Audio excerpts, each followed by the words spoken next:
Од извод на родени до дозвола за риболов и објава за изгубена диплома, порталот услуги.gov.mk е целосно редизајниран и на него се додадени 100 нови услуги, кои граѓаните на едно место може да ги добијат по електронски пат. На него сега може да се достават над 200 барања и да се добијат потврди, уверенија, документи. Министерот за дигитална трансформација вели дека сите административни процеси ќе станат електронски, а со тоа граѓаните ќе заштедат и време и пари. Целосно ново корисничко искуство, подобрана пристапност за граѓаните, за корисниците. Направивме промени и во пристапноста за лицата со попреченост, ги употребуваме највисоките европски стандарди во моментот кои што се за лица со попреченост.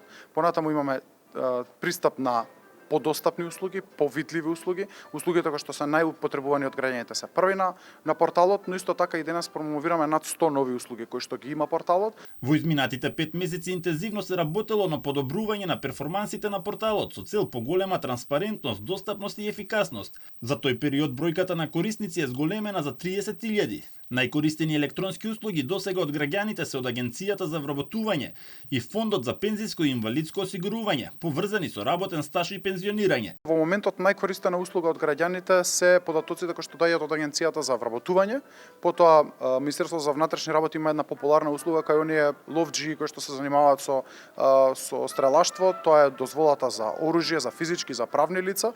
Бизнисите користат потврди кои што доаѓаат од казнената евиденција, така што имаме една група на услуги, повеќе од 200 во моментот кои што се достапни на порталот. Освен надградбата на платформата услуги.gov.mk, Министерството за дигитализација работи на отворање центри за услуги на кои граѓаните на едно место ќе може да ги завршуваат сите административни процедури.